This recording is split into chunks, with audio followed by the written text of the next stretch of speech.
पूरी दुनिया इस समय कोरोना से परेशान है, लेकिन इस बीच रूस ने एक ऐसा दावा कर दिया है जिससे आप राहत की सांस लेंगे। जी हाँ, रूस ने यह दावा किया है कि उसने कोरोना की सफल वैक्सीन बना ली है और रूस के राष्ट्रपति व्लादिमीर पुतिन ने खुद ये बात कही है, इस बात का दावा किया है। उन्होंने ये भी कहा कि रूस ने कोरोना की वैक्सीन बना ली है। इस वैक्सीन का इस्तेमाल खुद रूस के राष्ट्रपति व्लादिमीर पुतिन की बेटी पर किया गया। उसे तेज बुखार था, जब उसे ये वैक्सीन दी गई तो उसका बुखार कम हुआ, बुखार उतरा और अब वो पूरी तरह से ठीक हो गई। इसके अलावा इस वैक्सीन का इस्तेमाल कुछ और लोगों पे किया गया और उनका कोरोना ठीक हो गया। रूस ये कह रहा है कि कोरोना को ठीक करने की, कोरोना को भगाने की ये सबसे सटीक और सफल वैक्सीन है। WHO से हमें इसकी मंजूरी मिलना बाकी है, लेकिन इस वैक्सीन को कोरोना की वैक्सीन के तौर पर रूस की हेल्थ मिनिस्ट्री ने मान्यता दे दी है। अब इंतजार सिर्फ और सिर्फ WHO का है। रूस इस वैक्सीन को WHO को भेज रहा है और WHO से ये मांग कर रहा है कि कोरोना की वैक्सीन के तौर पर आप इसे मान्यता दीजिए।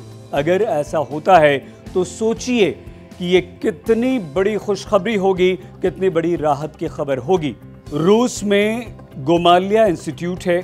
गोमालिया इंस्टीट्यूट ने इस वैक्सीन को बनाया है और उसके बाद इसका ट्रायल किया। रूस के राष्ट्रपति ने खुद कहा है कि हम बहुत जल्द इस वैक्सीन का प्रोडक्शन शुरू कर देंगे। लाखों करोड़ों की तादाद में हम इस वैक्सीन का उत्पादन करेंगे, लेकिन अभी WHO से इसकी मंजूरी मिलनी बाकी है। दुनिया भर में अब तक 2 करोड़ से ज़्यादा लोग कोरोना से प्रभावित हो चुके हैं। 7 लाख से ज़्यादा लोगों की दुनिया भर में मौत हो चुकी है। रूस में कोरोना प्रभावितों की संख्या 9 लाख से ज़्यादा है। 15,000 से ज़्यादा लोग यहाँ पर कोरोना से मर चुके हैं।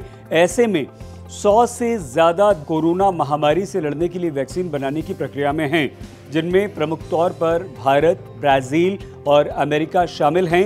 ये लोग कोशिश कर रहे हैं कि जल्द से जल्द वैक्सीन बना ली जाए।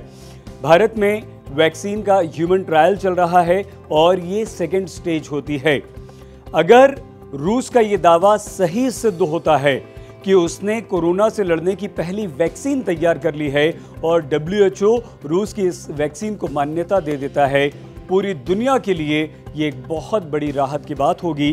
भारत कोरोना से बहुत ज़्यादा प्रभावित है और हम भी इस वैक्सीन का इस्तेमाल कर सकते हैं, लेकिन भारत में भी वैक्सीन के लिए कोशिशें हो रही हैं, रिसर्च हो रहा है और अभी ह्यूमन ट्रायल भी भारत में शुरू हो चुका है।